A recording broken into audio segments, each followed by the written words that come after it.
Dr. Maddy Roth here with Roth Consulting Group. Today, I wanted to talk about measuring your return on your time and efforts. And we've talked about this before on the podcast, but I wanted to revisit it. I've talked on here before about how different businesses, online coaches, they have a lot of metrics when they are running their business to see what the ROI is on their marketing efforts. And it just astounds me that these cash pay PTOT businesses are not really doing the same. I really feel like our marketing is just so willy-nilly. Like, okay, we need to do some workshops. Like, I need patients. Let's do workshops. Let's go to these doctor offices. Let's run these Google ads. Let's optimize our website. And it can be really stressful.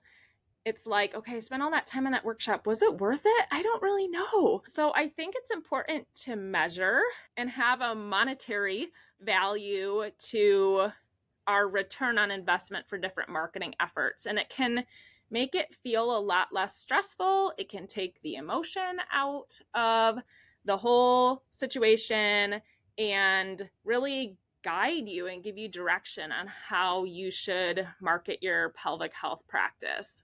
So something that a lot of online coaches talk about is your LTGP, your lifetime gross profit for a patient or client. And I loved that. I just thought that was so interesting to calculate. So I calculated that for our business. And then another thing they often calculate is your CAC, which is your cost to acquire a customer, cost to acquire a patient. And that is something that also is really interesting to calculate. So I started to look at my different marketing efforts and see where I get my biggest bang for my buck.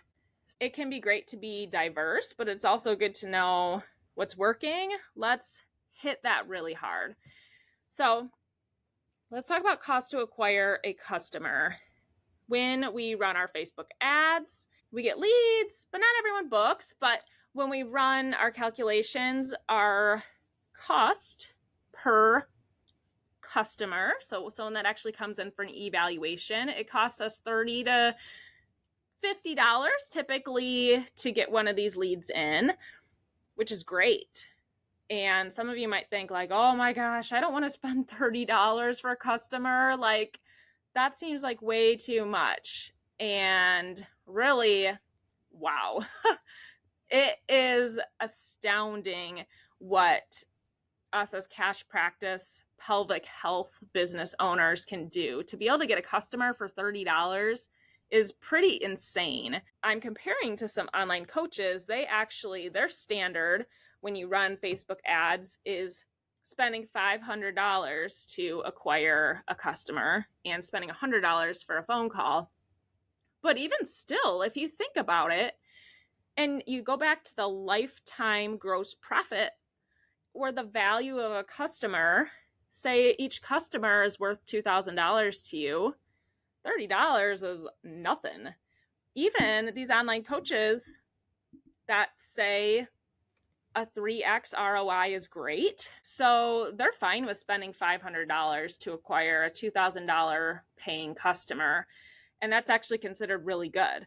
So I think we also have to be a little objective when we're using our marketing dollars and say, okay, that seems like a lot, like $50 per eval for these Facebook ads, but lifetime value, if this person is purchasing a plan of care package, they're so worth it. And if they come back postpartum, so you got them during pregnancy, they come back postpartum, I mean, they're worth way more than $2,000. So it's weird to talk about patients being equivalent to a number, but for me, that lowers my stress levels because I think, okay, I'm not just beating a dead horse here. Like, we spend the $30 and we get them in and it gives us whatever, a 30x return on our ad spend, but also we're helping someone that wouldn't have gotten helped. You can look, it's really easy to track it for online marketing like Facebook ads because it's super easy to calculate, okay, how much did I spend on ads this month? And you calculate what your cost per evaluation was. Okay, I spent this amount of money and I got this many evals. Maybe not all the evals booked, but some of them will. A lot of them will. Another thing I've been starting to even look at too, because I'm like, if it costs $30 to get a patient from Facebook ads, is it better for me to just continue to do more and more Facebook ads? Like, why? Okay, so now let's compare a workshop. What is our cost to acquire a customer from a workshop? At least for our clinic, I don't do workshops anymore because it stresses me out and I can hire it out at this point. So I have one of my OTs or PTs do the workshop, one of our staff members. So you think about their time, say you're paying them $50 an hour. You're paying, okay, they prep for an hour, there's $50. They go to the workshop for an hour, that's $50. And then there's probably some drive time there and back, or people staying late, lingering, and ask questions. So it's at least $150 to do a workshop. If you're doing it yourself, I mean, you can look at it that didn't cost you anything, but your time and your effort actually is a lot of worth. So I would even up that to $100 an hour, say you're spending. Okay, if you're only averaging one lead per workshop, then your cost to acquire a customer from the workshop is about $150 to $200. So our Facebook ads, $30 to get a customer. Our workshops, for us, we do average just one per workshop. Maybe we stink at workshops, I don't know. But typically we average one per workshop at our rural location anyway. So that's about $150 to $200 to acquire that patient. And that's actually still considered fine. When we run our numbers, that's fine to spend $200 to get a new patient. It's definitely on the higher side. So if we're looking at what's more strategic with our marketing funds, for us, it's more strategic to do Facebook ads.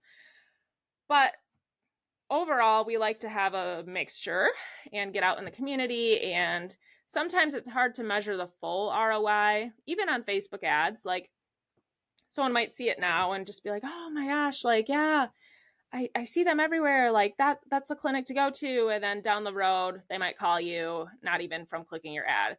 Same with a workshop, obviously. There's more return than you think if you get a patient from it, or even just building that relationship with that gym that you're doing it at. So there's also return it's difficult to measure, but it is interesting to put a number to it to actually think like, okay, I got one person out of that workshop, but that was worth my time. And another thing that can be helpful is to actually calculate how much each customer's client, patient is worth to your business. We just started running that calculation for our practice. And basically what we did is, okay, this person, they saw us for 35 visits. Like it was a lot. She's, we have some patients that stay for a long time. Okay, she's worth $5,000 she's spent at our clinic so far. This person, they only did the evaluation, so they're only worth this much. So you can actually calculate how much every customer has spent and average it. And ours is a little over $1,000 is how much each patient spends on average. So then if we think about that, $1,000 is about 5 treatment visits. So we're averaging 5 treatment visits per patient. Could be higher. I wish it was, but that's the reality. $1,000, 5 treatment visits at $200 a session. And in order to staff that and cover our overhead, that's going to be around $350 by the time you pay your therapist for those hours to see the patients, and your admin and your overhead for your clinic space and gloves. So person is worth to us $1,000. We spent $350 to service that patient. So that leaves us with how much? $650? Yeah, $650. But we want to have on average, this is what I hear across, is that when you are really scaled, a 30% profit margin is considered pretty good in the PT, OT, pelvic health world. So we want to have 30% of that being profit. So 300 of that being profit. So 300 profit, 350 is overhead, and then we are left with this extra money. So we've spent 650, some for our profit margin, some to cover the overhead, but the patient's worth 1,000 to us. So technically, 1,000 minus 650, which is 350, we have $350 to spend to acquire that patient. So that's all marketing money. So it can make you feel a little bit better to actually run these numbers. Like, okay, like I got a patient in the clinic. We got one person from our workshop. That cost us $200 to acquire that patient, but it's still worth it. We're still having a profit. We are fulfilling the service, and we didn't go over the budget of $350. And same thing with Facebook ads. There are a variety of outcomes with Facebook ads across the US. Our return is higher than I typically see. Most people aren't getting a 30x return where you put $1 in and get $30 out. Most clinics are closer to a 10x return, put $1 and get $10 out. But if you think about it, even if you spent $350 to get that patient, it's actually still worth it to you. You're still profiting 30%. And paying your people and helping someone, obviously, that's the most important thing. Okay, I think this is important that I clarify. I'm not advocating that you spend all of your money on ads. I'm not advocating that if you have a 60% profit margin, you spend way more money until you're only down to a 30% profit margin. Like you spend all that on ads until you're down to 30%.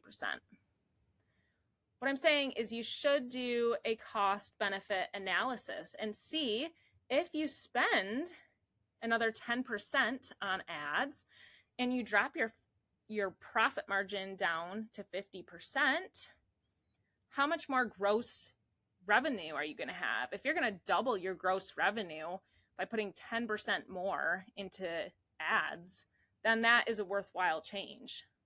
All right.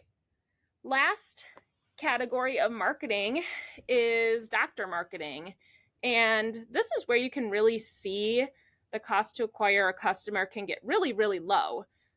So if doctor marketing does work well for you, it is a great way. Say you go to 15 offices. That seems like a lot of hours, like just out there. It really sucks. But if you're going to 15 offices, even if one of them refers to you, say they refer 15 patients to you, and that took 15 hours of marketing to go to all 15 offices, you're still doing great. And you got to think about all the years that they're hopefully referring to you. And I mean, the tricky thing with doctor referrals too is you have to kind of nurture that relationship. A lot of times, if you're not keeping up with that doctor, they'll kind of fall off the bandwagon and stop referring to you. And then you got to bring yourself to front of mind for them again. So it does take nurturing for that. But really your CAC, your cost to acquire a customer, is often pretty cheap with the doctor marketing if you can stand to do that, which is really tough for me. Yeah, prefer to spend $30 to $50 to avoid doing a lot of doctor marketing, but we do it. I suck it up and do it. All right. We talked about this before, but a lot of people are just spending hours on Canva, creating these cute images, posting them on social media. Like, what's the cost there? All the time you take to post. And so recently, I've heard some data that Instagram, your average reach is only 7%. So you're only hitting 7% of your audience when you post organically. Now it's more of a pay to play scenario. If you've seen views, if you have great content, I mean, we have pretty good content, I think. We have funny content. At first, when I started a couple years ago, if we had good content, it would go viral and we get paid for views on our ads. We get paid $2,000 a month for our reels because Facebook puts like ads on them and stuff. They monetize them for us. It was great, but I knew it was probably going to be short-lived, and Facebook really wants to be paid. So now it's all changed. Organic reach is down so much. Before, we could get away with a great video. It would get so much reach. Now, if we have a great video, it might get a lot of views, but we're not getting more warm reach from it. We're not getting more followers usually. And so, yeah, back to the data, only about 7% of people see your organic content. The year before it was 18%. The year before it was 32%.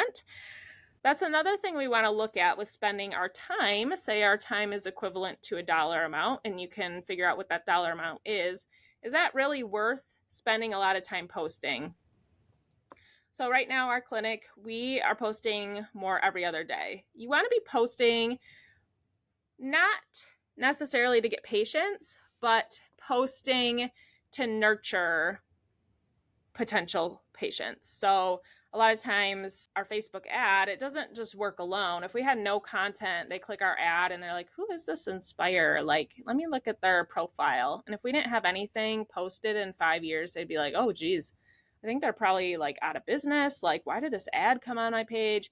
But if they click your ad and they go to your page and they're like, oh my gosh, these people are hilarious. Or like, I feel like I know these people. Like, okay, like I'm in a book, or like, oh, this is cool.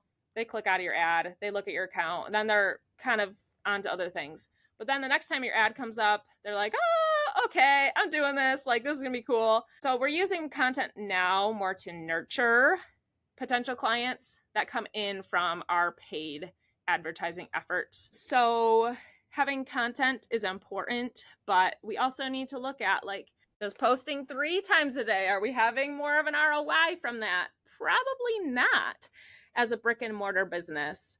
So we are trying to go as minimal as possible. We're posting every other day right now because we know we want to keep it current and keep our audience engaged. But really, how many people are actually seeing this? And we want to have content so when people are clicking our paid ads, they see stuff, or if they're just looking us up, they see some really good content that's at least somewhat recent.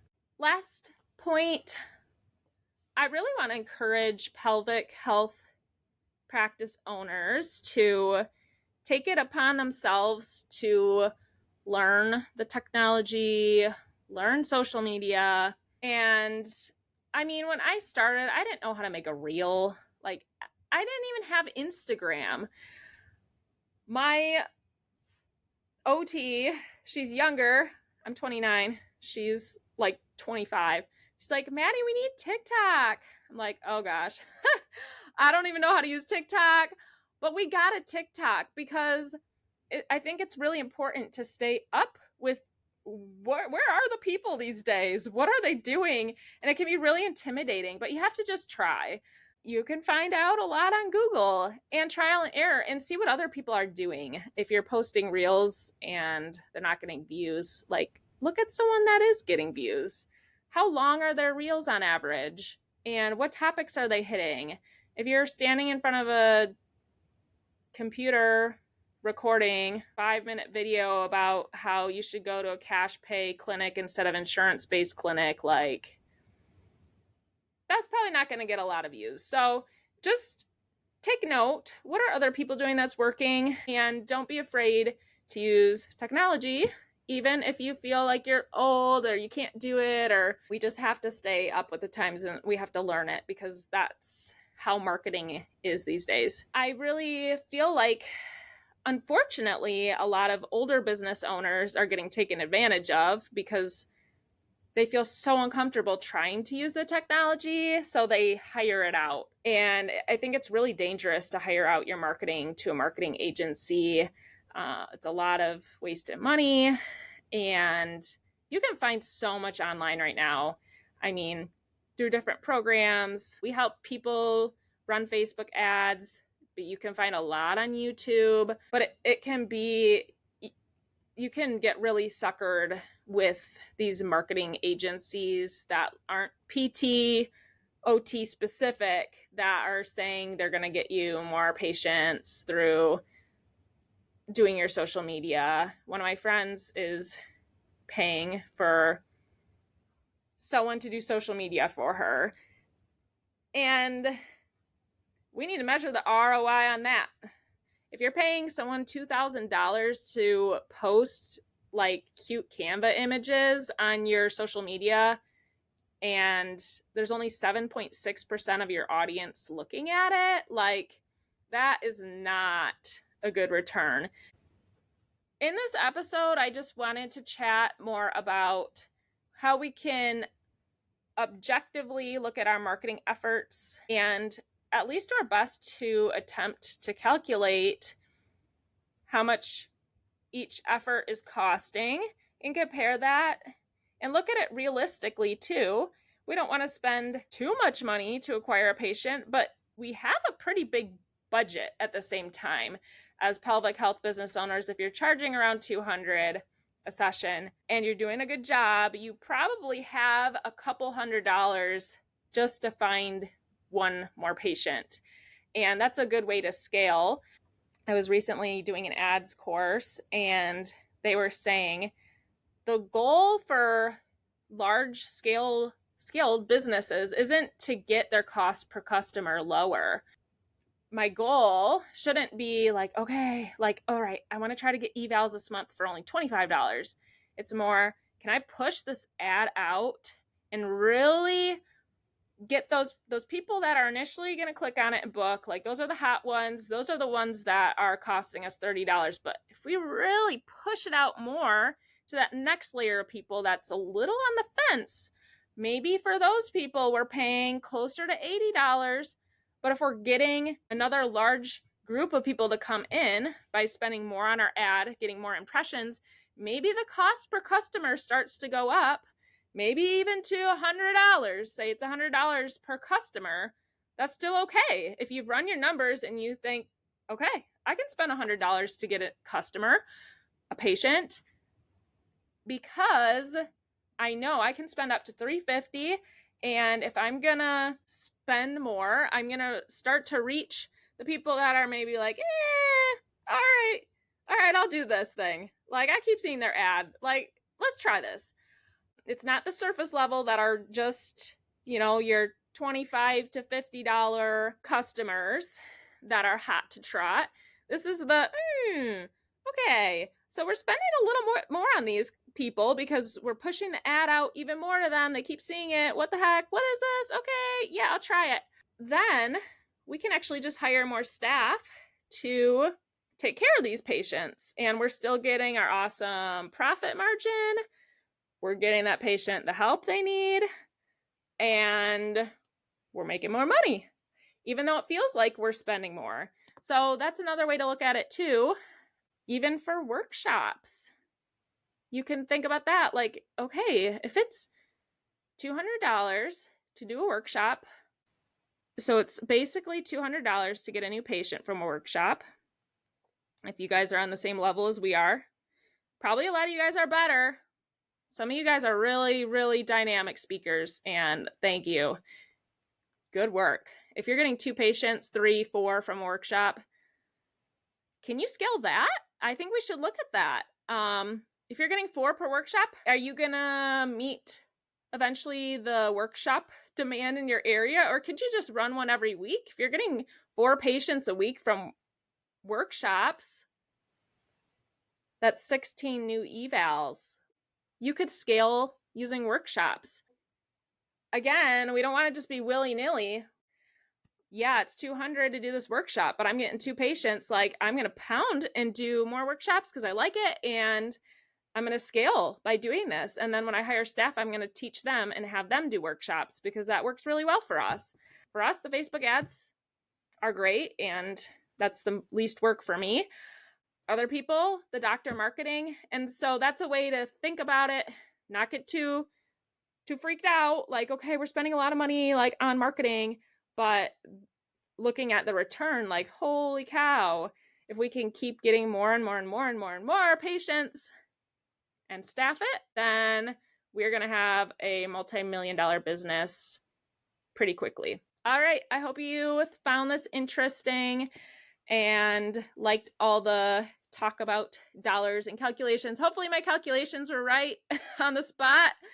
They might have been a little off, but I think you got my vibe. All right, thanks for tuning in. I'll have to have my husband Zach do more of the money talk. He's a CFO and a CPA and whatever. I don't know what he does during the day. It's just like he doesn't know what we do during the day, like for the pelvic floor stuff. Like he has zero clue what is going on with that. He won't let me practice any techniques on him, but he knows the financial stuff. So yeah, we're going to have him on and he'll get the numbers a little better than I do, but I think you got my vibe. And as always, I'm trying new stuff and not afraid to really try anything. Even if someone else isn't doing it, I'm going to try it and see if it works and use the results and the numbers to guide future decisions. All right, I'll let you guys go. Thanks for tuning in. Bye.